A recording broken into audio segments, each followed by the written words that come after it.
Hello class, this is Pradeep sir, my YouTube channel Pradeep Parspani.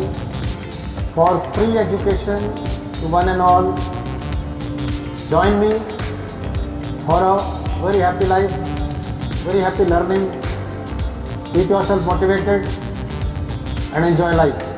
Right? Life is for living, not for complaining. Okay? So friends, welcome once again. This is Pradeep sir. Today we will do video number 55. Till now we have completed 54 videos, and I request you again and again that please watch all these videos again and again on daily basis, right?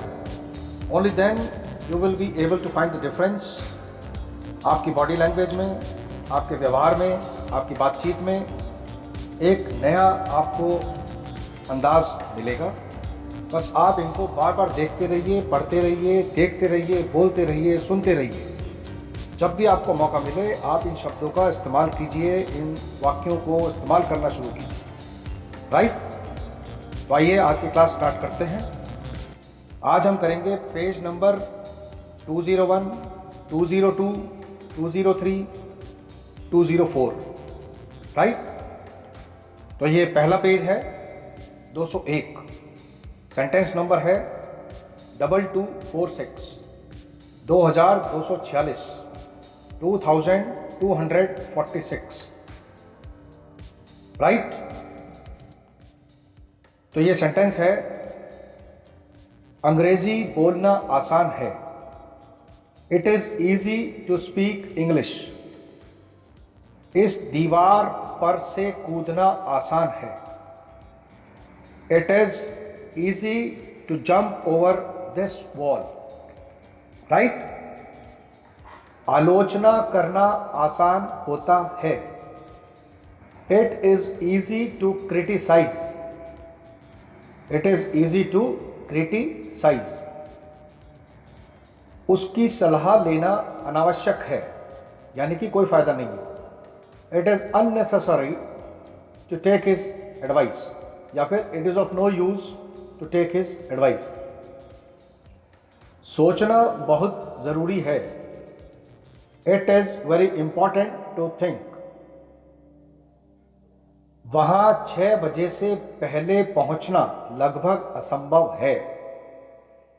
It is practically impossible to get there before 6 o'clock.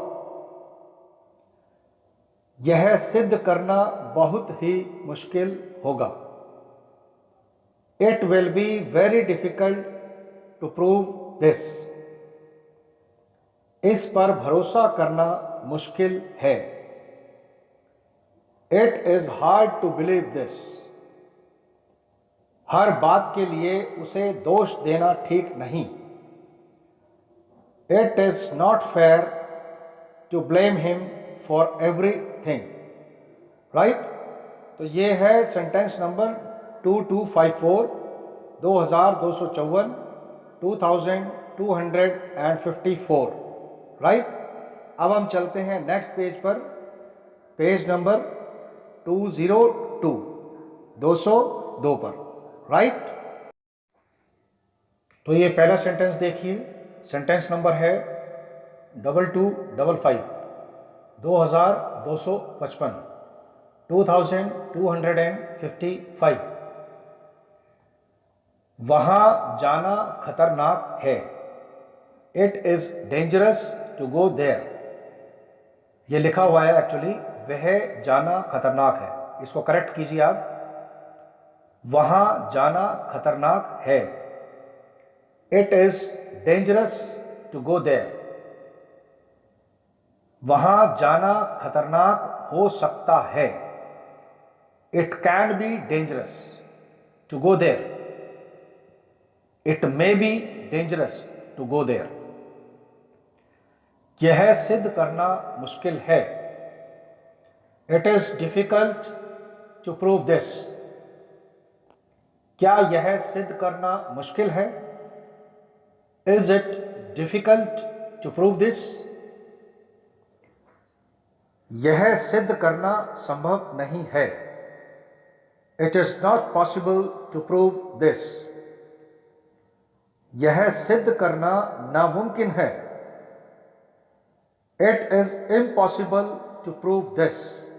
तो इन sentences में आप difference देखिए, just try to see the difference, right? So practice these sentences so that you can understand the difference. Next sentence देखिए, sentence number 2260, यह सिद्ध करना नामुमकिन है। It is impossible to prove this. तुम्हारा वैसा करना जरूरी नहीं था। यहां लिखा हुआ एक्चुअली, तुम्हारा वैसा कहना जरूरी नहीं था। It was not necessary for you to say that. और अगर करना लिखा होता तो आप बोलते it was not necessary for you to do that. Difference देखा दोनों सेंटेंसेस में? दोबारा से सुनिए आप इसको, राइट? नेक्स्ट सेंटेंस देखिए, क्या मेरा वहां जाना जरूरी है? Is it necessary for me to go there? शांत रहना उसके लिए असंभव है। It is impossible for him to keep quiet. तो ये था सेंटेंस नंबर 2263, 2263, 2263। अब हम चलते हैं नेक्स्ट पेज पर, पेज नंबर 203 पर। ये पहला सेंटेंस है, सेंटेंस नंबर 2264, राइट? यानी 2264, 2264। हमारा समय पर पहुंचना असंभव है। It is impossible for us to reach on time. इस तरीके का उपयोग हमारे लिए अधिक आसान होगा। It would be easier for us to use this method. उसकी सलाह लेना तुम्हारे लिए अच्छा है। It is good for you to take his advice. रहने के लिए यह जगह अच्छी नहीं है। It is not a good place to live. उस मुकाबले में भाग लेना एक अच्छा अनुभव था। यानी आपने कहीं पार्टिसिपेट किया तो तब ये सिचुएशन आई। It was a good experience to take part in that competition. या फिर ऐसे बोलिए, it was a good experience to take part in that competition. इसको आप ऐसे भी बोल सकते हैं कि it was a good experience to participate in that competition, right? Next sentence देखिए, यह जमीन खोदना असंभव है। It is impossible to dig this ground. This ground is impossible to be डग।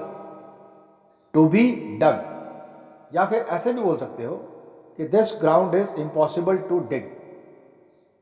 कोई ज्यादा फर्क नहीं है, आप बोल सकते हैं इसको, डोंट वरी। क्योंकि बोलचाल की भाषा में टेंसेस का हम बहुत ज्यादा ख्याल नहीं करते हैं, लेकिन फिर भी हमको गलत नहीं बोलना चाहिए, राइट? नेक्स्ट सेंटेंस है, उसकी लिखावट पढ़ना बहुत ही कठिन है। His writing is very difficult to read. गलत आदतें शुरू करना आसान होता है। Bad habits are easy to start. या फिर ऐसे बोलो, it is easy to start bad habits. यह सवाल हल करना बहुत ही आसान है। This problem is very easy to solve. या फिर it is very easy to solve this problem, right? तो ये था हमारा पेज नंबर 203, सेंटेंस नंबर 2272। अब हम चलते हैं नेक्स्ट पेज, पेज नंबर 204 पर। यह पहला सेंटेंस है, सेंटेंस नंबर 2273, 2273, 2273, राइट? वह निर्णय लेना उसकी मूर्खता थी। It was foolish of him to take that decision. It was his foolishness to take that decision. वह निवेश करना तुम्हारी अक्लमंदी थी। It was wise of you to make that investment. उस जैसे आदमी पर भरोसा करना तुम्हारी मूर्खता थी। It was foolish of you to trust a man like him. उन्हें इस बारे में जानकारी देना तुम्हारी गलती थी। It was wrong of you to inform them about this. उसे अपना फोन नंबर देना तुम्हारी एकदम मूर्खता थी। It was plain foolish of you to give him your phone number. उस नौकरी को अचानक छोड़ देना उसकी सचमुच मूर्खता थी। It was really foolish of her, या it was really foolish of him to quit that job so suddenly. वहां से भाग जाना उसकी कायरता थी। It was cowardly of him to run away from there. मेरे पैर पर खड़े हो तुम। जैसे कई बार हम बस में होते हैं, ट्रेन में होते हैं, तब ये बोलते हैं हम लोग, मेरे पैर पर खड़े हो तुम। You are standing on my foot. वो मेरा पैर है जिस पर तुम खड़े हो। It is my foot that you are standing on. तो ये था पेज नंबर 204, राइट। तो मैं आपसे एक बार फिर रिक्वेस्ट कर रहा हूं कि आप इन सभी वीडियोस को सीक्वेंस में डेली देखो, सुनो, पढ़ो, लिखो और बार बार प्रैक्टिस करो अपनी डेली लाइफ में। तब आपको इस पूरी एक्सरसाइज का फायदा मिलेगा, राइट। ये भगता हुआ काम मत करो कि थोड़ा सा इधर से देखा, 2-4 सेंटेंसेस इधर से देखे और काम हो जाएगा। ऐसे नहीं होगा। आपको टिक कर बैठना पड़ेगा। और ज़्यादा लंबी वीडियोस इसीलिए नहीं बना रहा हूँ, राइट, ताकि आपको इंटरेस्ट बना रहे। तो आप ये 10-12 मिनट की वीडियोस हैं। डेली अगर 5-10 वीडियोस भी देखेंगे तो 1-1.25 घंटा आप जो है इस पूरी पढ़ाई को दोगे और उसके बाद में इम्प्रूवमेंट आना लाजमी है, राइट। तो और भी बहुत प्लेलिस्ट हैं, आप सभी प्लेलिस्ट को देखें, मोटिवेटेड रहें और अपने लाइफ में इम्प्रूवमेंट लाने की कोशिश करें। So thank you class, stay blessed, God bless you all, be happy always, love you, bye bye, जय भारत, जय हिंद, वंदे मातरम।